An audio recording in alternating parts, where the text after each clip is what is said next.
Good morning, everyone, and welcome to this IGB Audit and Performance Committee meeting of Monday, the 23rd of September, 2024. I just want to welcome everybody to the meeting, first of all, and including those who have joined online.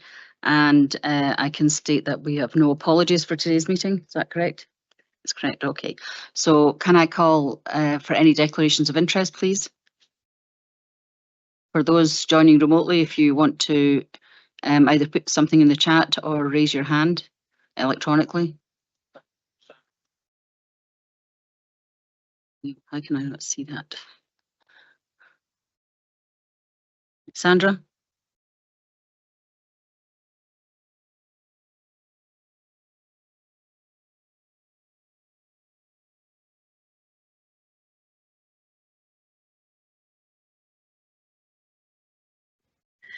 Good morning, thank you. Can I please give apologies for my colleague Serene McCartney? And could I also ask, would it be possible for someone to send me agenda and papers for this meeting, today's meeting, please?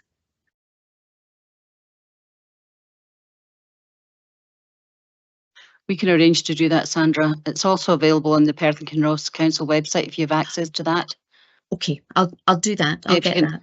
We'll put that link in the chat just in case anybody else needs that. Okay, thank you very much. Thank you. Thanks, Sandra. Okay, so we'll move on to the first agenda item, which is the minutes of the meeting of the Audit and Performance Committee of the Perth and Kinross Integrated Joint Board of the 24th of June 2024 for approval. Are there any issues or comments anyone wants to make on those minutes?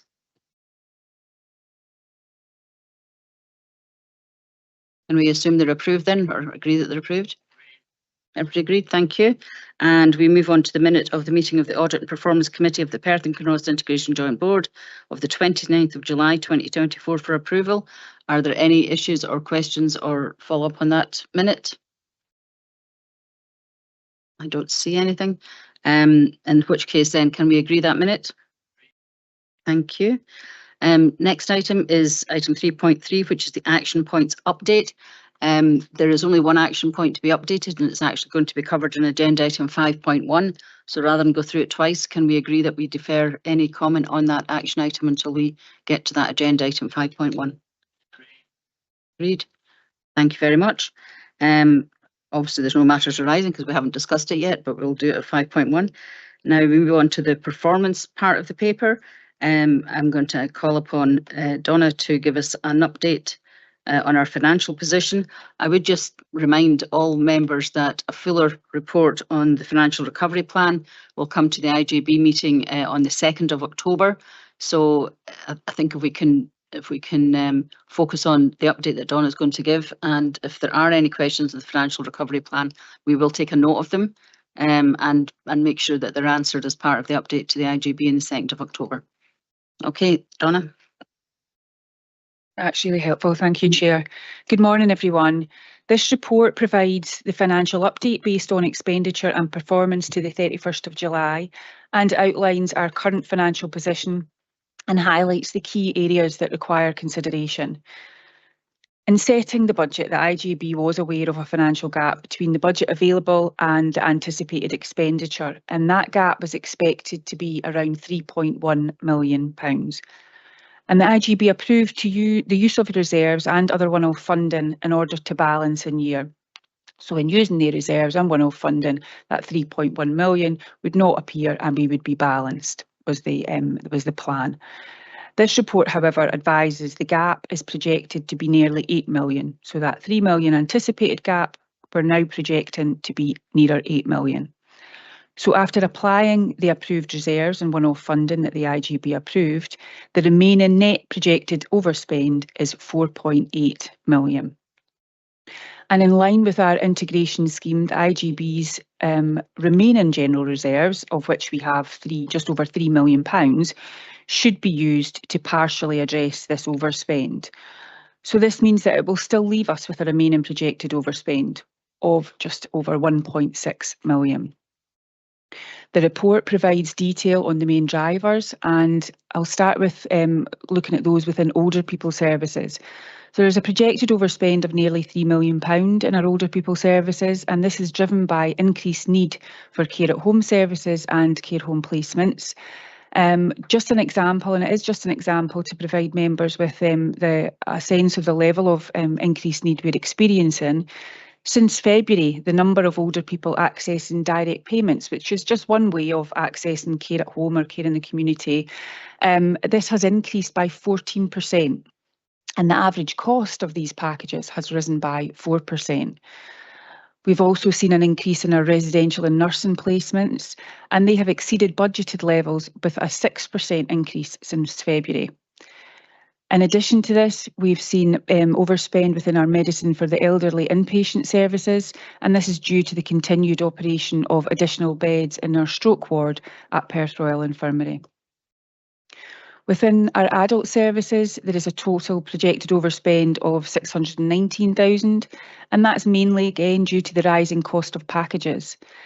The average cost of a package for adults has increased by 13% since February, and we're also seeing an overspend within our mental health placements with a projected 314,000 overspend, which is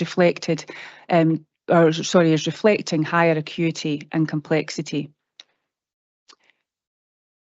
GP prescribing is and remains the single largest driver of overspend within our health services, and as presented at paragraph 3.12 in the paper, the pressure in prescribing is just around 2.889 million.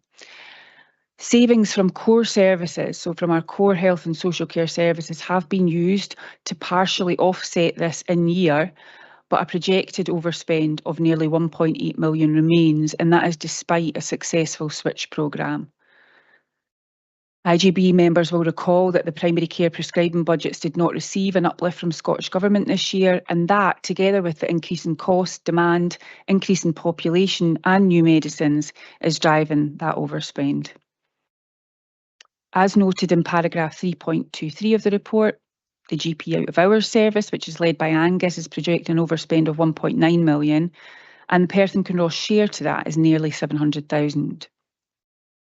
The service has been asked for a financial recovery plan, and we're waiting on this. And we're also waiting on the data on the usage of the service in a Perth and Kinross context.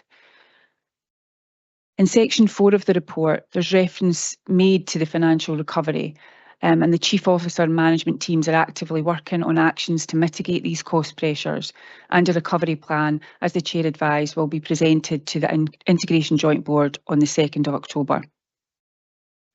When addressing financial recovery and reducing expenditure, a structured approach is essential, and the key steps we are considering include a thorough review of current expenditure to identify areas where costs can be reduced without compromising essential services. We are putting a focus on prioritising spending, looking at cost saving and stopping non-essential spend. We're looking to enhance and accelerate efficiency in processes. We're engaging with staff, partners, staff side and unions to outline the challenges, and we'll continuously monitor and review the progress and make adjustments where necessary. We do, as noted in the report, have some further risks to the position, and these include further costs that may appear through prescribing, through further increased need and cost, and also through the pay negotiations not yet being concluded. In conclusion, along with many other IGBs in Scotland, our IGB is facing significant financial challenges, and we require to be committed to taking the necessary actions to manage resources to ensure sustainability of our services, and this will be discussed further at next week's IGB. I welcome any questions. Thank you, Donna. Excuse me. I'll take questions from the room first, and if anyone has questions online, can you please put a note in the chat box, please, or like I said, raise your hand if I can see it. Thank you. Any questions in the room?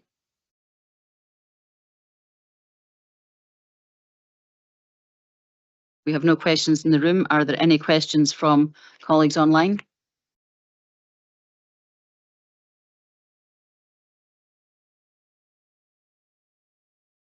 So I don't see any hands raised.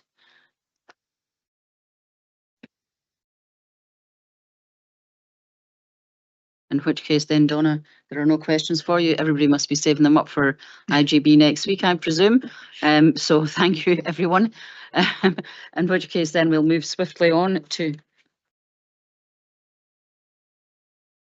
Sorry, Councillor Illingworth, you wish to make a comment? Okay. Thank you, convener.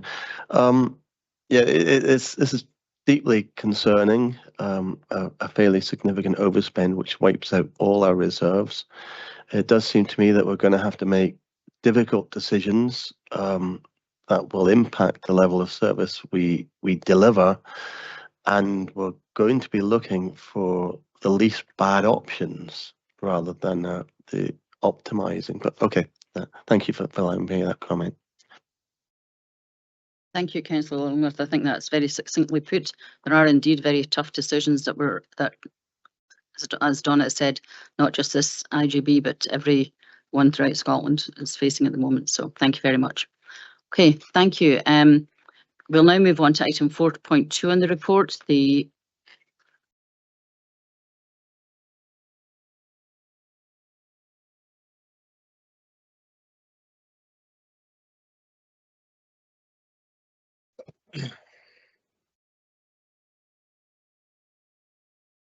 I can't hear you, Sheila. You're muted. Can you hear me now, Martin? Yeah. Thank you. Yes, I nearly forgot to do the recommendation. So it's recommended that the Audit and Performance Committee notes the overall projected outturn for the 24-25 year based on financial performance to the 31st of July 2024.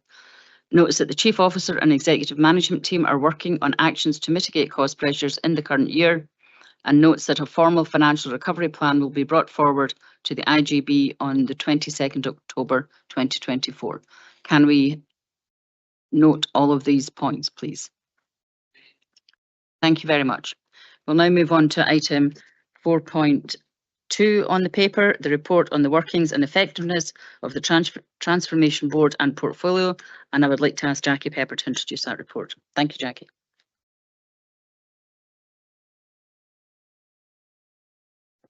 Thank you very much, Chair.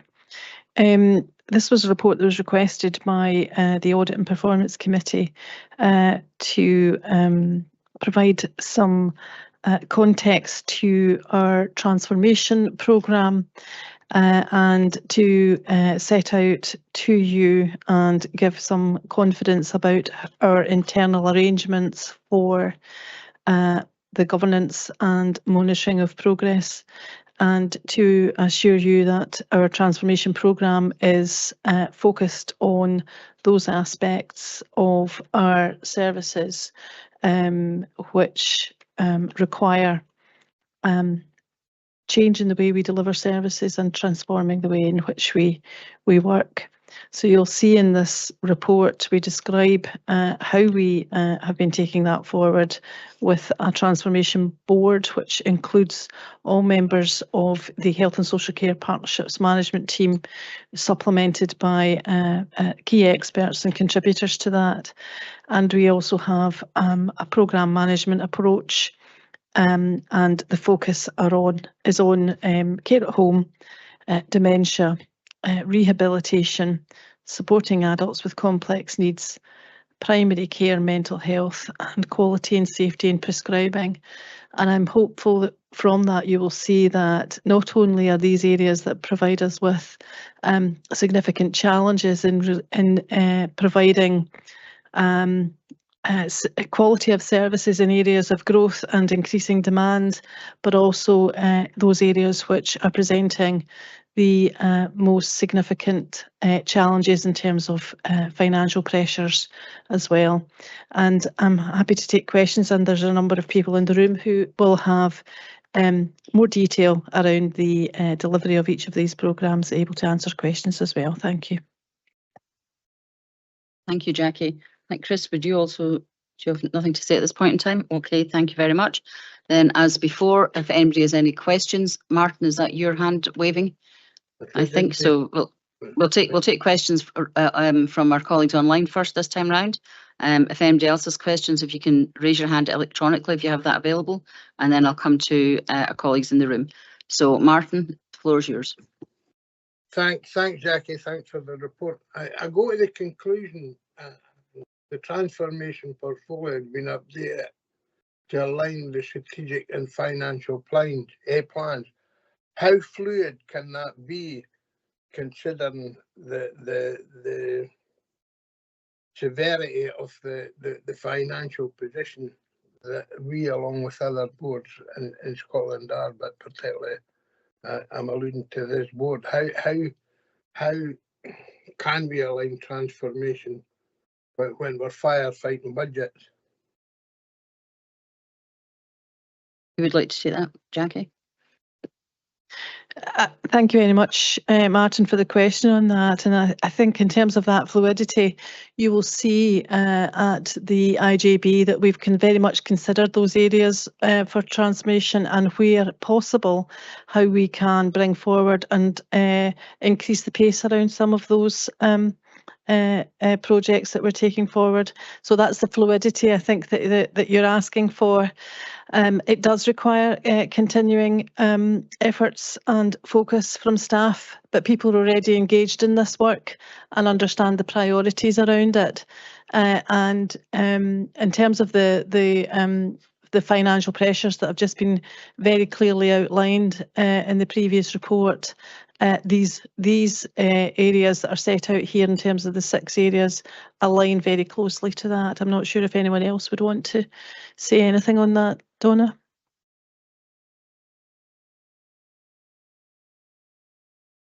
Do you want to?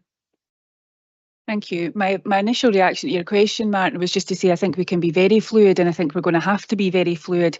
What's been helpfully added to this report on page, or sorry, just above section 4, I'm not quite sure which page it'll be on our documents, page 35 perhaps, there's a layout of how the Transformation Board will operate, and it's designed, or it's certainly expected to be to allow us to be quite flexible in how we report and what comes within the overview of, or the umbrella of the transformation programmes.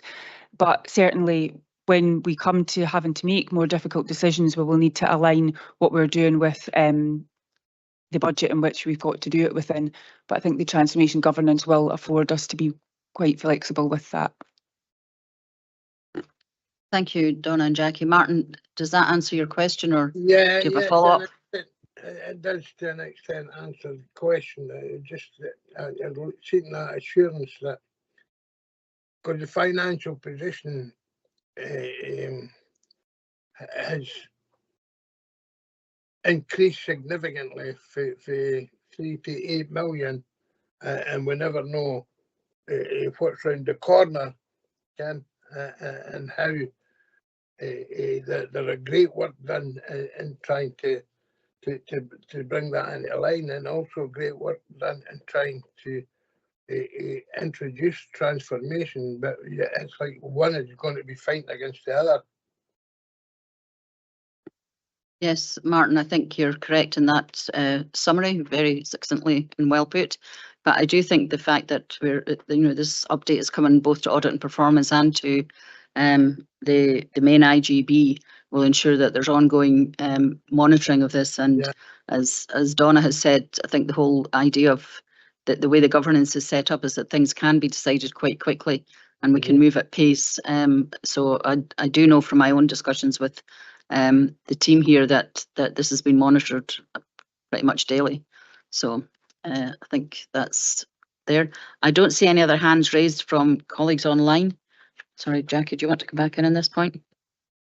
Yes, thank you very much, Chair. I suppose it's the commitment and the recommendations to bring forward progress reporting on this in the same way that we'll be bringing forward progress in relation to how we're meeting our financial challenges and the financial recovery plan, and seeing those sitting side by side, I think will be something that the Audit and Performance Committee will be very interested in terms of how aligned they are and the progress that we're making. So I think it's a good decision to bring this here and to continue the updates. Thank you. Thank you, Jackie. Councillor Rollingworth, David. Thank you, Convener. You've started this work. Have there been any quick wins? Things, oh, this is a way we can do something differently. So I'm looking for quick wins.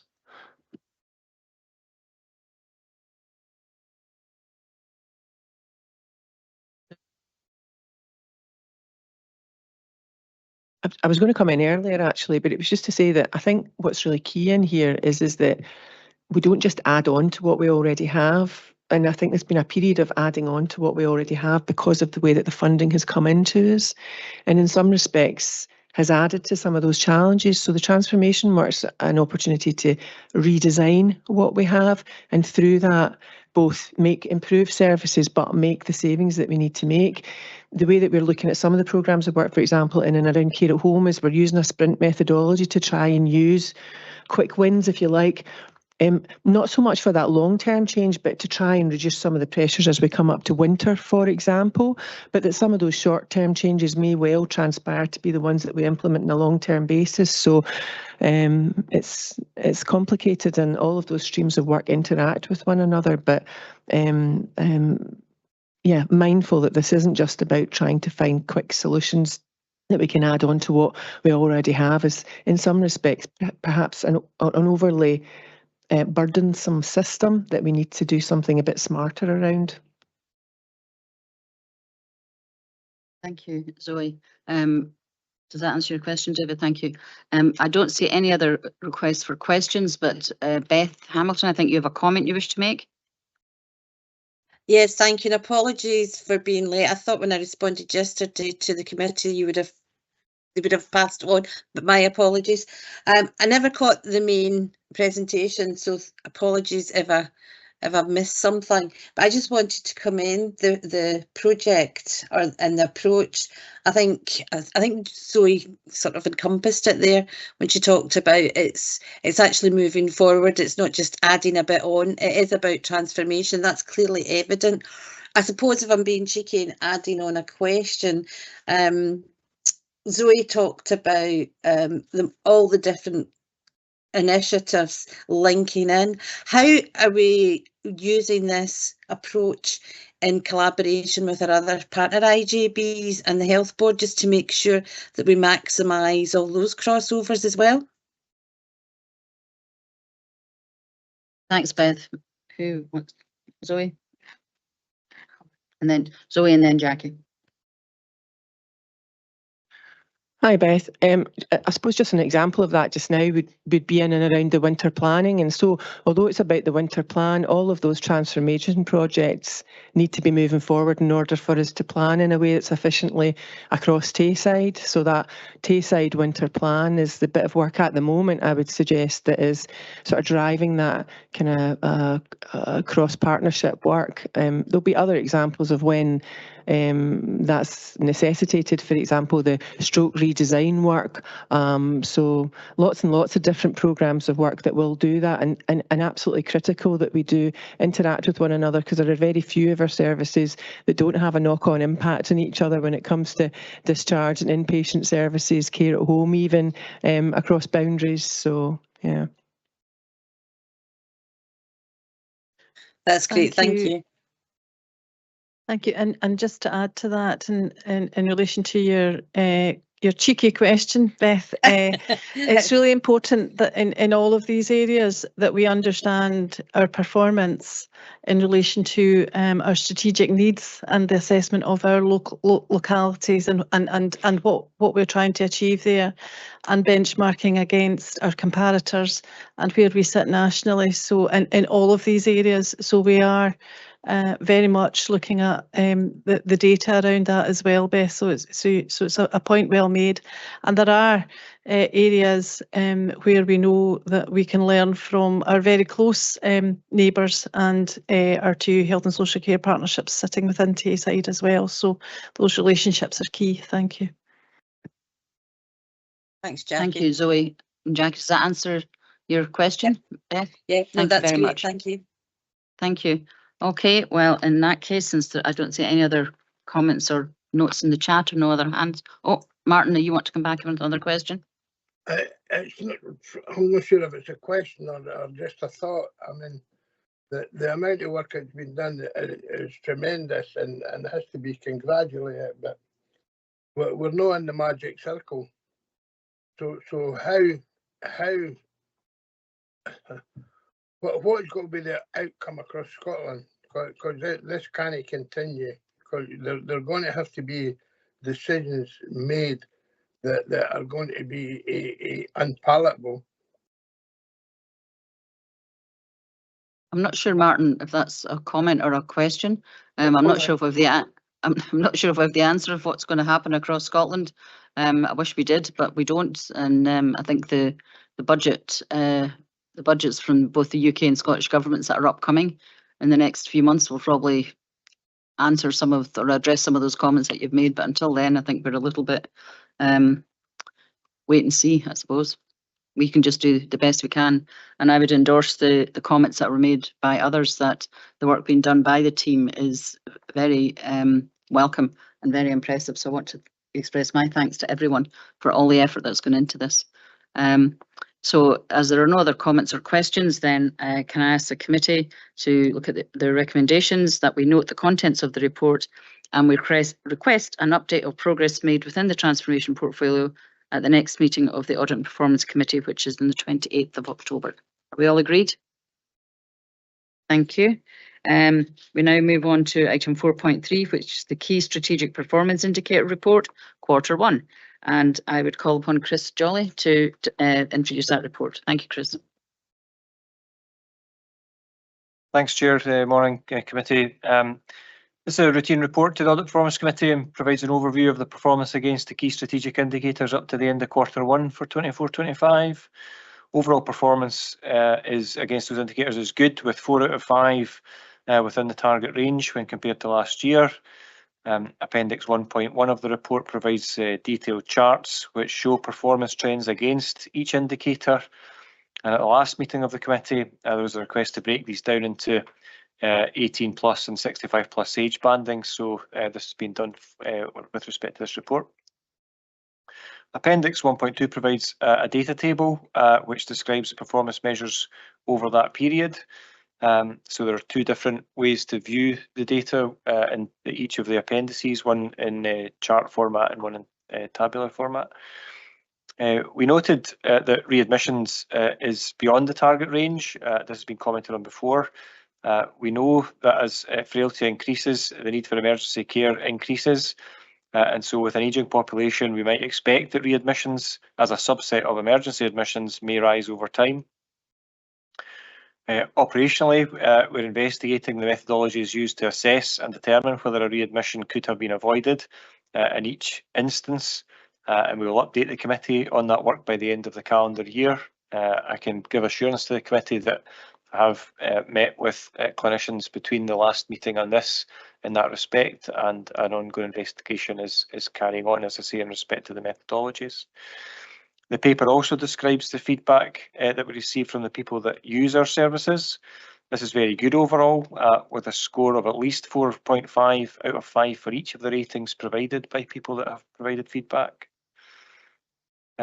Moving on, Appendix 2 of the report provides the committee with a detailed update on performance in relation to the delivery of the carers' strategic delivery plan, a strategic update for which was recently provided to the Integration Joint Board. It was well received, and we're fortunate to have Karen Sharp with us today to assist in taking questions on that part of the report. Happy to pause there and take any questions.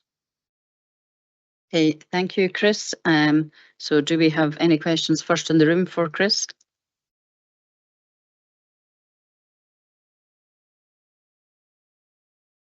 I don't see anybody with questions from the room. Have we any questions from our colleagues online on this report, please? Good report.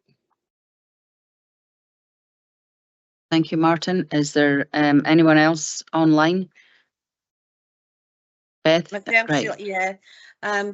You referred to it, Chris, about the emergency readmissions. It's just, and I gather you're going to yeah, it's been investigated, but I suppose my concern obviously is it's just looking at the figures of where we are, and we're at a higher position now than we were during the winter period, and I'm just slightly concerned about how we're going to cope with these readmissions over winter. And you know, the reason behind it could be too early discharge, etc., which will all have an impact on our quality of care at home when people are discharged too early. Will we have some information around that before we really hit winter? Chris? Or Jackie? Or Zoe? I have a choice. Who wants to reply? Who wants to reply? Zoe, please. So the readmission work is coming through our clinical care governance as a risk, Beth. So Right. our social work colleagues and health colleagues are both doing a bit of a deep dive into some of the reason for those readmissions. So I'm hopeful that we'll get something that isn't assumptive about why people are coming back into hospital. I mean, at the moment, the majority of the time I'm told there is a clinical need for people coming back into readmission as opposed to them being discharged too early. But I wouldn't want to make a concrete comment about that unless we've had that work finalised. But that is currently certainly working through that committee. Thank you. I feel a bit assured that there's some deep diving going on. Maybe it's just my clinical governance hat. Obviously I've got an interest, but it does give me a wee bit of a ooh when I see that the figures just now in comparison to the winter last year, that it may affect all our winter planning. But thank you. I'm assured of something's going to come out soon. Thank you. Thank you, Beth. Is there anything you want to add, Chris, to that? Hi, Beth. Yeah, just to come back, it was just to give some reassurance. We did break this down in terms of the numbers of people affected as opposed to just the percentage change, because the numbers are relatively small, despite the chart obviously indicating that things are rising, and that is true. The relatively small numbers of people can make quite a big percentage change when the numbers are the way they are. So we did break that down in the report, and as colleagues have suggested, it is being investigated. Thank you, Chris. Beth, does that answer your questions or give you the reassurance that you seek? Yeah, I'm reassured that there's work ongoing, and I do appreciate reinforcing with me the small numbers involved. Thanks, Chris. Thank you, Beth. Sandra, Alda, do you have a comment you wish to make? Yes, thank you, Chair. Just following on from the discussion relating to delayed discharges, I noted in a response from NHS Tayside to questions the courier had posed to them, so a written response at the end of last week, where it appeared to refer to patients or people as delayed discharges, terminology which I found quite offensive, and that may be just a kind of something lost in translation, and hopefully something that wasn't intentional. But I just wonder if that's something that could be picked up and followed up, because, as I say, the to refer to people as that doesn't come across very well. And as I say, hopefully that wasn't the intention. Thank you. Thank you, Sandra. Was that a Courier article with a quote from NHS Tayside or from NHS Tayside? Yeah, Jackie's going to pass that back to the comms team. I'll try and find it and ping it through. Yeah, I think that would be helpful, and then we can address it specifically. We normally do see, those of us who sit on the health board normally do see the press releases, and I don't know, but it'd be interesting to see whether or not there is indeed a interpretation of the press release that was issued. So thanks for bringing that to our attention.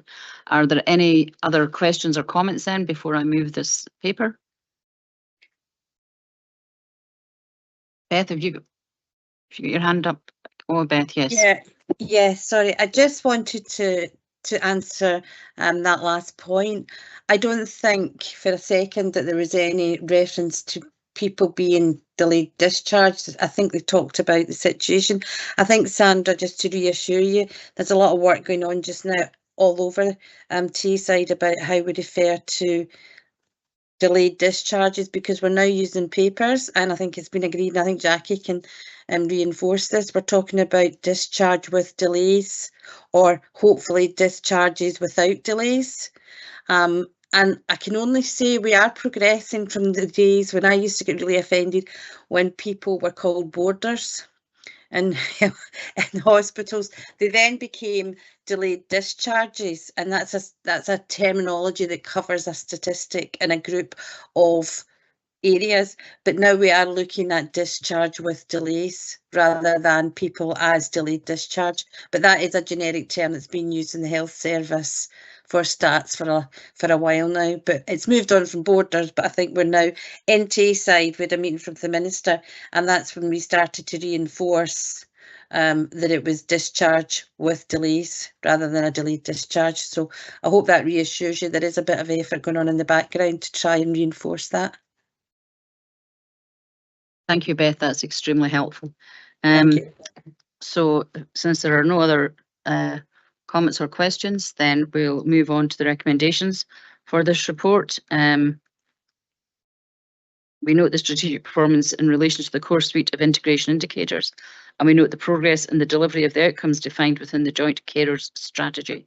Can we note those two recommendations, please? Thank you, everyone. We now move on to item 4.4 on the agenda, which is the progress on analogue to digital migration of community alarms. Now, is it or not? Anthony? Anthony, you're going to take that. Thank you, Anthony. Yeah, thank you. So just to bring you up to speed on where we are with our migration from analogue to digital, the report indicates that we have around about 4,000 users of the community alarm service across Perth and Kinross, and we have migrated across all of the digital alarm units within the community, bar a small handful. Unfortunately, due to technical issues and connectivity in those areas, we're still working on those. We have, excuse me,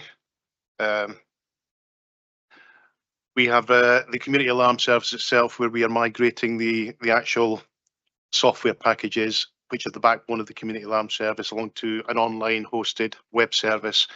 This allows us a greater resilience in the service that we provide and a better service, and allows us to look forward with the digital connectivities and the progress that that can bring. So, and the number of calls coming across through the community alarm service, averaging somewhere around 23,000 calls a month over the last 2 years. Finance, we have secured finance to replace these digital alarm units and to build in a resilience on a refresh over the next number of years to allow us to continue and ensure that the service is sustainable moving forward.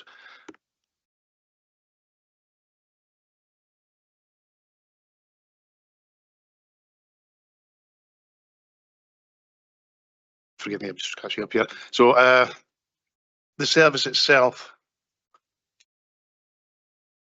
excuse me, it's on my list this side. I don't think there's much more I can add on from the report there itself, other than the service is still continuing to progress, and we should be looking to be fully digital, fully web hosted by the end of the financial year, ahead of the time. Excuse me, sorry. So ahead of the schedules that were originally set by BT&E for the end of 2025, which has currently been extended to 2027, to ensure that other local authorities can reach the targets of making fully digital end-to-end service. Thank you. Thanks, Anthony. That's very welcoming to hear the progress that's been made. And I know a lot of hard work has gone into that. I suppose the only question I would have is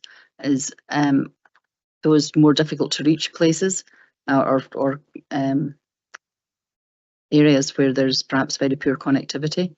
How confident are you that we'll get 100% rollout, and by when? Yeah, so far we have 39 identified that we have not been able to connect so far on the digital network. Of those 39, only a small number are due to connectivity issues. We have a built-in resilience on the digital alarm units themselves, whereby we are using SIM card connectivity through the GSM network. And we've currently started migrating some of those onto an Ethernet network. So we're using the home broadband as an additional, whereas we only had one way of connecting before, which was over the telephone lines. There is work being done in other areas of the authority to look at these connectivity issues around Perth and Kinross that we're trying to support with some of the data that we've already found out. And that is going to allow us to try and make sure that connectivity is across all of Perth and Kinross.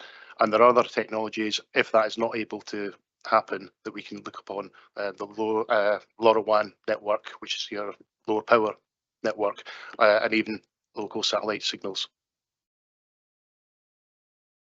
Thank you, and that was really helpful. Do we have any? I have a question from Councillor David Illingworth here in the room, please.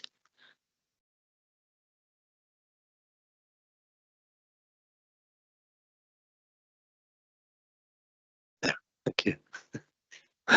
Two questions. Can you remind me how much we charge for this service?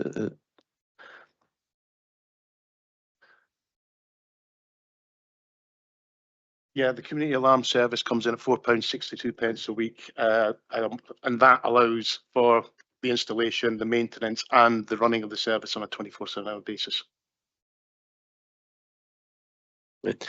And what are the benefits to the end user of going digital? How do they see it? Yeah. I can give you the highlights because there are so many benefits to going digital.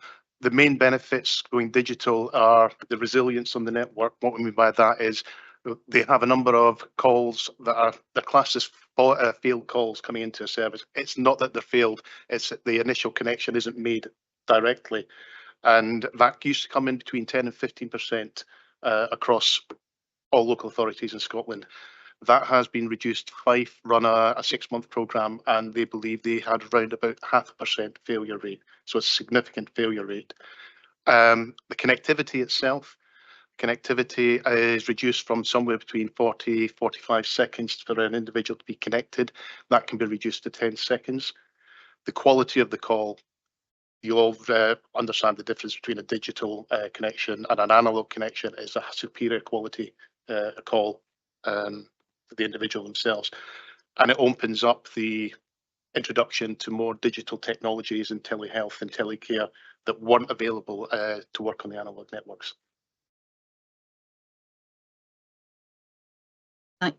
Thanks, Anthony. I think actually that opening up the opportunities to other types of digital technology, particularly for those who wish to remain in their own homes, is crucial actually. So so thank you for that. Beth Hamilton, I think you have a comment, or is that a cheeky question? I'm not quite sure which. No, it's really a comment. It's just to say thank you to Anthony for his report and to just really commend the service Technology Enabled Care in Perth and Kinross. You heard me at the last board meeting going on about this very topic of technology, and we're going all get the chance to go and see the technology enabled house or flat. But I know the value that this has and the life-saving element, and as Sheila pointed out, ability to keep people in their own home. So, and I know that it's a struggle across Scotland for a lot of the local authorities. So well done. I'm really proud to be part of Perth and Kinross when I read these reports. So thank you very much. Thank you, Beth. And although we tend to think about this being for older people who wish to remain in their own home, also for people with disabilities and with other, particular support needs, the use of technology actually is a huge enabler, and I know that from personal experience, what a difference it can make. So I'm really pleased that the rollout's going so well, and I look forward to being 100% completed soon. Thank you very much. I see no other comments or questions in either the chat or hands waving around, so we'll move on to the recommendations, and this committee is asked to note the progress in the delivery of the analogue to digital telecare switchover. Can we so note? Thank you. Yep. We now move on to item 5, which is a governance assurance section, and I'll call upon Chris Jolly to present the strategic risk management update. Thanks, Chair. This report provides a high-level update on our current review of management of risk within Perth and Kinross. Normally, this report would provide an update on the control of identified risks within our strategic risk register. As we're currently reviewing our approach to risk management, and the executive management team is reconsidering the contents of the strategic risk register itself to ensure they're contemporary. This report provides an update on the progress with that. EMT has now undertaken 2 sessions to identify risks, which are, as I say, contemporary with the current environment in which health and social care services are operating. And a full refreshed risk register will be presented to the Audit Performance Committee by the end of the calendar year. A key part of this work is supported by the recent approval by the Integration Joint Board of the risk appetite, and this will feed into the creation of the new strategic risk register. In parallel with this work, we are moving forward with the management of risk. This will be aided by the introduction of a new risk management system referred to somewhat colloquially as PK Performs. The development of this solution, and the new risk register, along with the appetite, will come together into a refreshed risk management framework, and that will be presented to the Audit Performance Committee by the end of the financial year. Happy to take questions. Thank you, Chris. Do we have any questions in the room, first of all, for Chris? No questions. Do we have any questions or comments from the online colleagues? Our online colleagues, please, for Chris. Okay, thank you very much then. In that case, then we'll move on to the recommendations for the report. The Audit and Performance Committee is asked to, Yeah, just that risk management is really an important part of how we manage this organisation in its attempt to look over the horizon and see what risks might be coming up. Predicting the future is never a precise science, as Donald Rumsden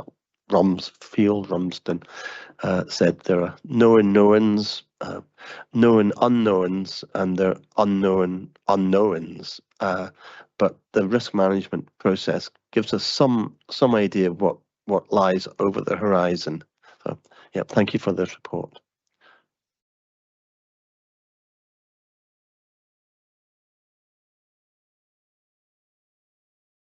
thank you very much, in which case we'll move now on to the recommendations of the report, unless there are some last minute comments or questions that I don't see. Are there any? No. Okay. So the Audit and Performance Committee is asked to note the progress on the refreshed strategic risk register. Note that the new strategic risk register will be presented to the Audit and Performance Committee by the end of the calendar year. Note the IJB's risk appetite statement as approved by the IJB. Have we so noted? Thank you very much. We'll now move on to item 5.2 on the agenda, which is the Partnership Improvement Plan update. And I think, Phil, are you providing an update, introducing this report? Thank you. Thank you very much, Chair. This is the routine report to the committee on the Partnership Improvement Plan. It provides the Audit Performance Committee with an update on the progress of our governance improvement actions. Just a reminder that the Partnership Improvement Plan consolidates all our improvement actions and recommendations which have arisen from various sources such as the IJB's annual review of governance, other self-assessments, as well as internal and external audit recommendations and any other external inspections that we have. We bring all these together, and this is a Partnership Improvement Plan. So since the last report was presented to committee in June this year, we have reviewed 3 reports for potential new governance improvement actions. These reports were the annual internal audit report, the annual governance statement, and the best value self-assessment. All of these reports were considered and approved here at the Audit Performance Committee in June of this year. This review resulted in a number of new actions which have now been incorporated into the plan, and these will provide the committee with the opportunity to monitor and scrutinise the progress moving forward. The plan at the moment has 22 actions. 13 of these are marked as green, and that includes the new actions I just mentioned. 4 are amber. We have 1 red status. The red action, which is scheduled for completion during 24-25, has missed its target deadline date and it's red, but has shown some progress. Since last reporting in June, we have completed 4 improvement actions. These will be archived after today's meeting. These are the blue status on Appendix 1 of today's report. And these 4 actions are IP 44 and 49 concerning strategic planning and the new strategic plan, the completion and approval of the new strategic plan 24-26 to 2027 in June this year by IGB meant these 2 actions are both complete. IP 68 was to do with the production of a strategic risk annual report. We completed this with IGB consideration of the Audit and Performance Committee annual report in August, where the strategic risk annual report was part of that.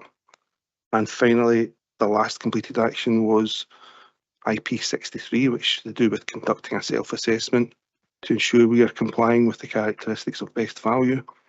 We duly completed this here in June, and this itself has created a new improvement action, IP 80, to implement the findings of this assessment.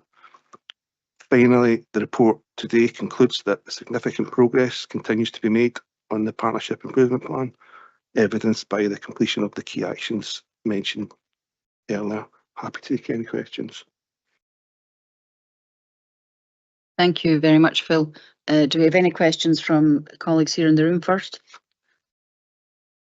No questions in the room. Any questions or comments from colleagues online?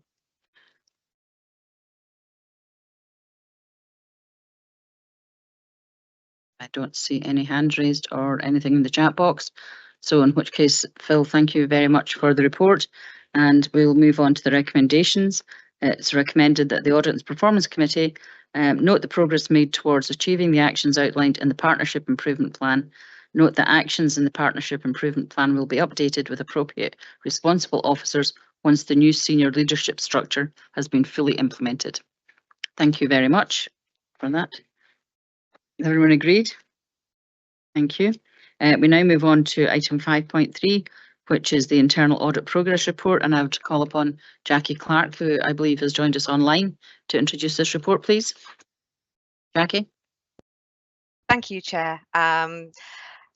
First of all, I'd like to draw the committee's attention to a slight error with the appendices.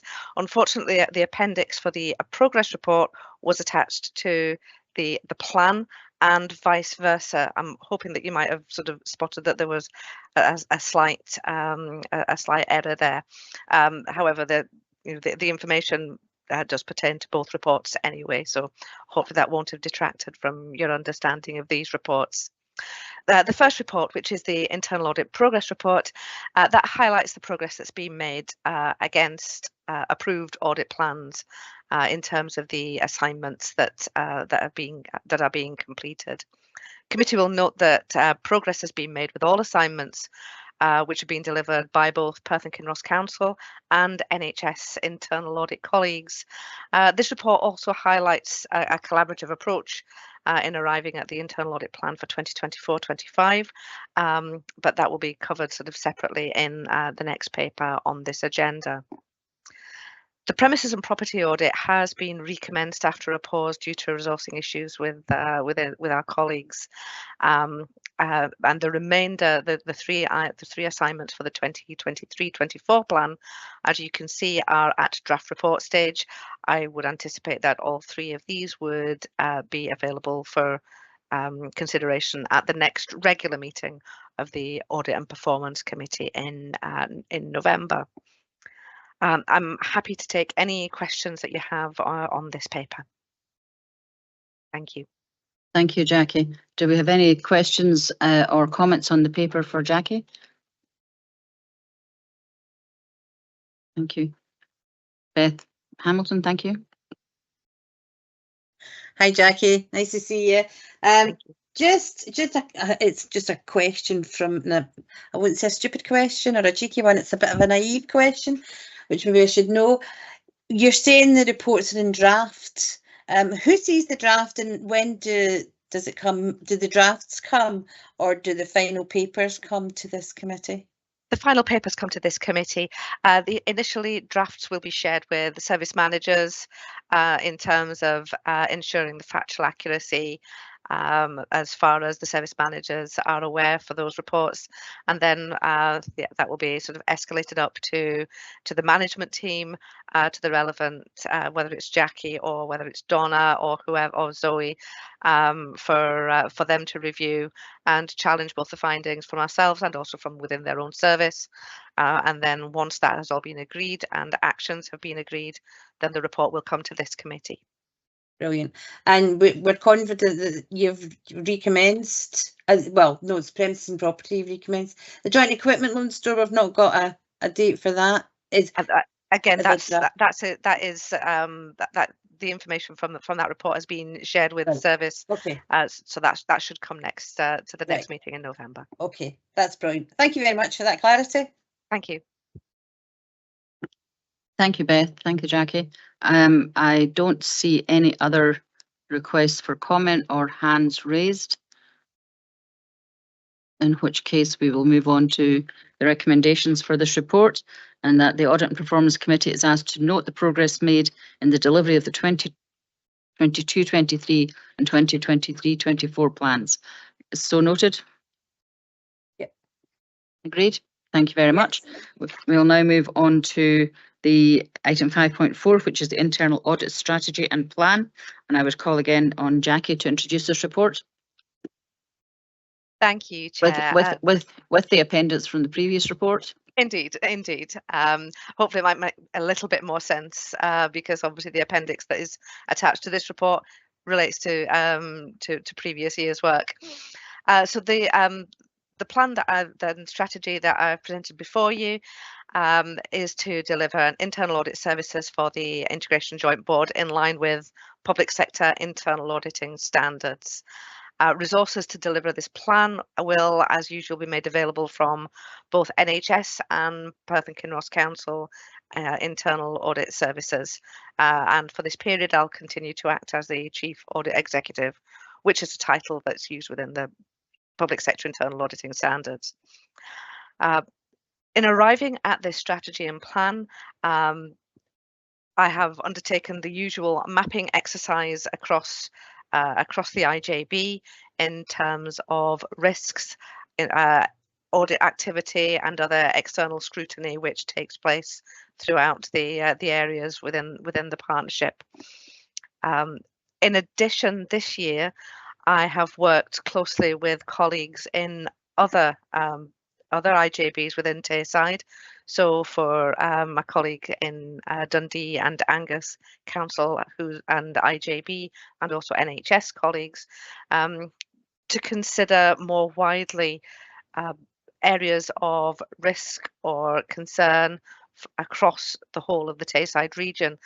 And you'll see that one of the assignments that's been identified is to look at the area of lead partnership services, and this will be an audit that's going to be undertaken across the whole of Tayside, so with all IJBs and NHS and councils involvement. So that is going to be quite a substantial piece of work, which should hopefully benefit all IJBs and provide assurance in the round for our own lead partnership services, but also for those hosted by other IJBs. That piece of work is initially going to be led by colleagues in Dundee and Angus, but we will be heavily involved in that. Alongside that, the other assignment that's been identified is to review how the IJB is matured in terms of its understanding and application of risk management processes. This was last looked at pre-COVID, and the landscape has changed quite significantly. In order for internal audit to be able to rely on risk management processes, we do need to undertake a review periodically of this, and so that is included within the plan, so that we can place reliance on that going forward. I'm happy to take any questions or comments about this approach and what's included in the plan, if that will help. But obviously, in addition to what's documented in the plan, we will also be completing all the work that's been committed from previous audit plans as well. Thank you. Thank you, Jackie. I notice we have a question from Beth, please. You probably answered it at the last gasp there, Jackie, in the sense that I was looking at the 30 days and the breakdown, and I thought, well, the 30 days there, how does that encompass the work that you've just said that you're going to do to finish up last year's, if you know what I mean? Yeah. But is that part of the 30, or those hours in addition to those 30?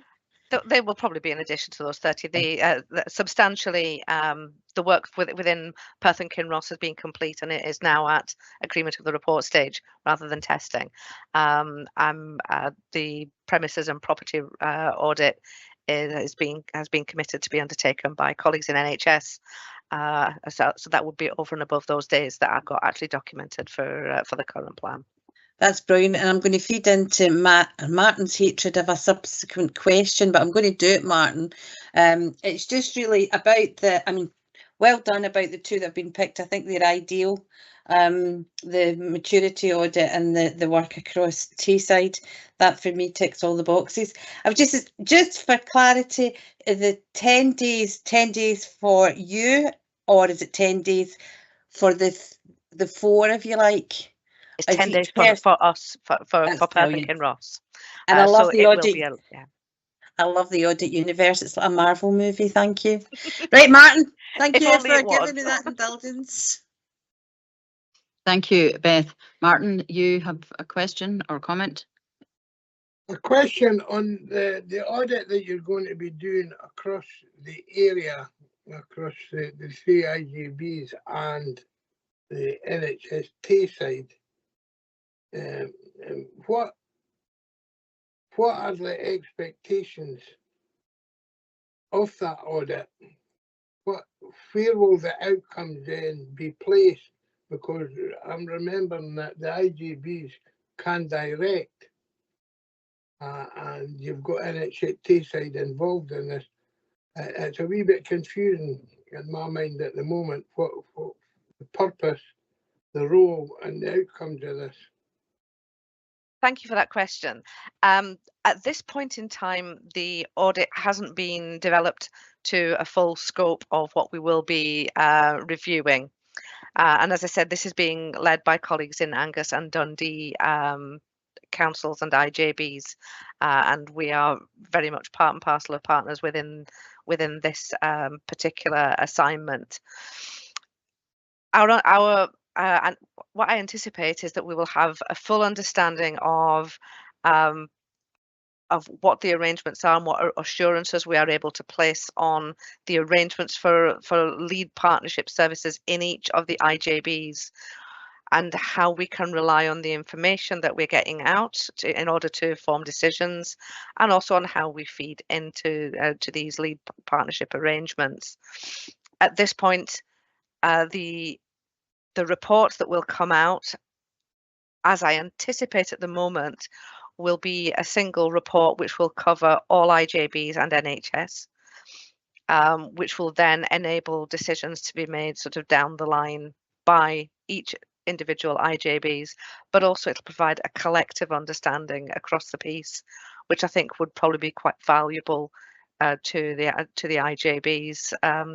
And NHS are involved because we are looking at this on a pan NHS basis, and its NHS internal audit colleagues will have an input, but I don't know what that's going to look like as yet. As I say, it's not been fully scoped out. Okay, thanks, Jackie. I think Jackie Pepper would like to come in on this point as well, please. Thank you very much. And it's about that selection of a focus on lead partnership services that you've been talking about there, Jackie, because I think in terms of the outputs from that audit, I think they'll be key to the review of the integration schemes themselves, because we currently have a set of integration schemes for the 3 local authority areas that were approved in June 22. And that's a 3-year scheme, so they'll be requiring a review. So the findings of this particular audit, I think, will be key to that as well. Thank you. Thank you, Jackie. Pepper, do you want to make any further comment, Jackie? No, Clark, on that's really helpful. That hopefully the timing of this will just feed into that process. So it's in addition to providing assurances to integration joint boards. If it's a piece of work that will also be taken forward in that regard, then that's excellent. Okay, thank you, Jackie. Do you have any questions? No. So I see no more questions or comments on this report. So then we will move to the recommendation, which is that the Audit and Performance Committee is asked to approve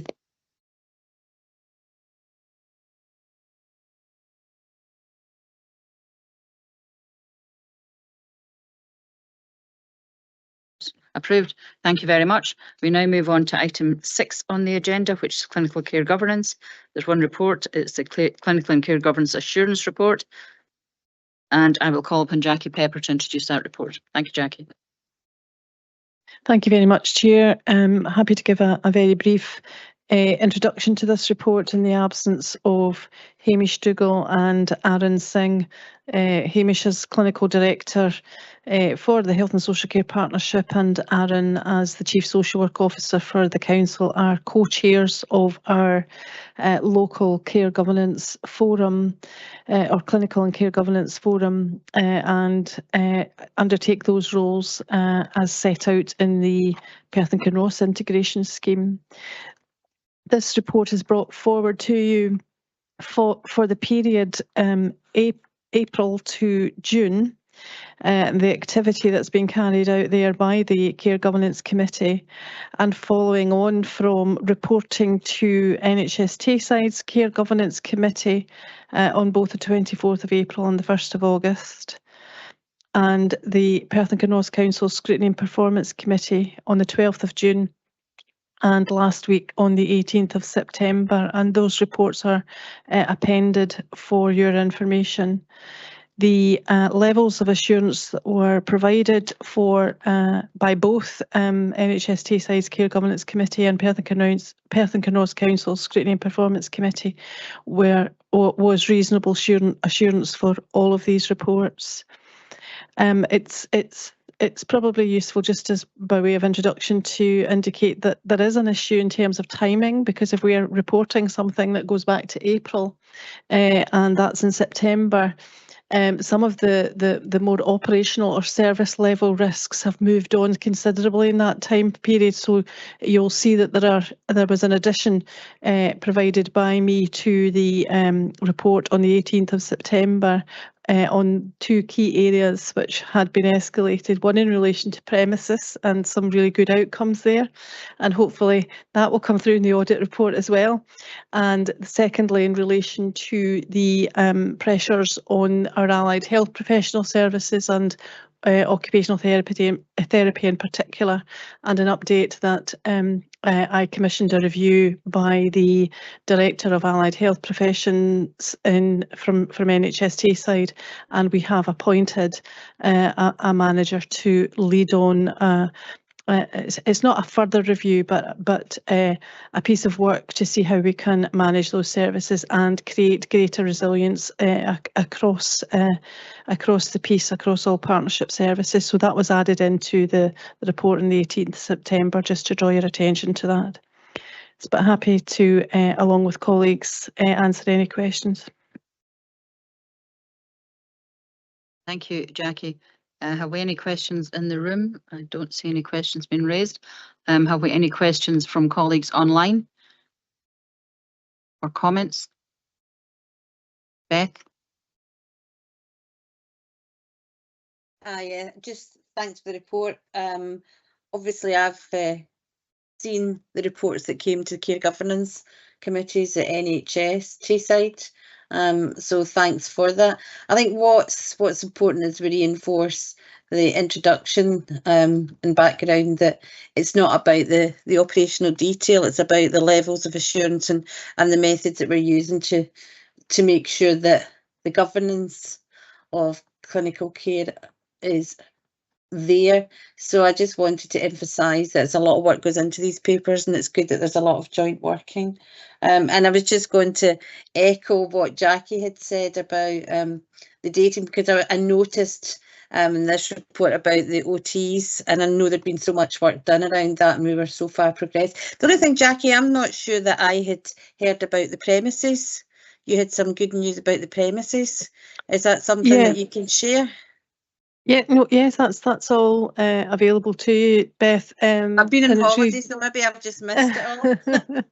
And to describe that, we've had a successful move of the care and treatment service that was based at Beach Grove, which was council premises and earmarked for an area for housing development. So the CCAT service, as we call it, has moved successfully from Beach Grove to Drumhar Health Centre. And that's been a successful move. But to enable that to happen, we've had a number of other things take place, which is the integrated drug and alcohol team have moved from Drumhar, which was a less than suitable location and premises for the activities that go on there, and they have taken residence in the Burnham Centre, which is part of the Murray Royal campus but separate to the main hospital. So that is providing much higher quality premises for clients and service users, and closer proximity to the mental health staff based in Murray Royal. And we are currently undergoing a move of the community mental health teams from Cairnwell in PRI, and they will be moving to Murray Royal site hopefully before Christmas. So that's a huge piece of work that's underway, and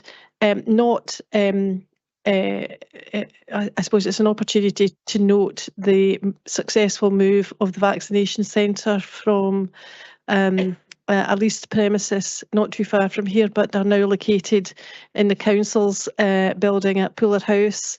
So that's vaccination centre and the child immunisation service as well. So quite a bit of movement there. And so really pleased about that, but that allows us to stand back. We've dealt with the immediate pressures and to think about what's our strategic focus going forward in terms of how we deliver services and where they should be. Thank you. Thanks, Jackie. That's highly commended. I did know about those as soon as you started talking about them. I think where my head had gone to was GP premises. For when we looked at some of the challenges, so that's a different issue. But no, well done. I was aware of those moves, and I'm looking forward to trying to get up to see. But is it the Beach Grove? But no, thank you. Thanks, Jackie, for that explanation. I think this is something that the Perth and Kinross Council and the Health and Social Care Partnership, and indeed NHS Tayside Board, working in collaboration to create one public estate. I think the relocation of both the treatment centre from Beach Grove to Drumhar and the vaccination centre, not too far a move, but nevertheless into the Puller House, which the last full council meeting approved to be purchased. I think is a good move. It's right beside bus stops, so it's much more accessible, hopefully, for everybody who wants to use them and access those services. But I think that's not the end of the story. I think there's ongoing work going on between those three bodies, the Health and Social Care Partnership, Perth and Kinross Council and NHS Tayside Board, to optimise wherever possible, and particularly in our rural wards, opportunities for further co-location or best use of our public estate to deliver services right across the board to all of our constituents and all of our patients. and service users. So hopefully that gives you some reassurance, Beth, that that's an ongoing piece of work. I did, thank you. Thank you very much. Bernie Campbell, you have a comment you wish to make? Yes, thank you. It was just in relation to the occupational therapy and obviously the improvements. And I know that the pressures were around discharge from hospital and those living in the community. I had raised previously and just wondered if this has been included or been extended to those individuals that live within our care homes, that, you know, occupational therapy apparently does not visit individuals within care homes, but they are part of our community, and I'm hoping that this has been taken into consideration. Thank you. Thanks, Bernie. I'll call on Jackie to answer that question. Or perhaps Zoe. Hello. Yes, there's a full review of HP services, Bernie, so being cognizant of that point you've raised in regards to the input within the care homes, because at the moment the majority of what we do is based around our third sector partners, so there's something about you know, how we improve that input and ensure that rehabilitative work still goes on. Really keen that care homes are seen as part of a community and not as separate mini institutions, and so the support that goes into those should be equitable. Thank you. Thank you, Zoe. Thanks. Answer your question or your point? Yes, thank you. Okay, thank you. So I am not seeing any other questions or comments in either locations tonight. I'm going to move on to the recommendations in this report. There's quite a few of them, but I will go through them. I'll go through them perhaps one by one and get agreement as we go. The first one is we're asked to note the responsibilities of Perth and Kinross Integration Joint Board in respect of clinical care and professional governance, and those of the IGB's partners. So noted. Thank you. We should note the arrangements in place for providing the IGB with assurance that effective and robust systems of clinical care and professional governance are in place. So noted. Thank you.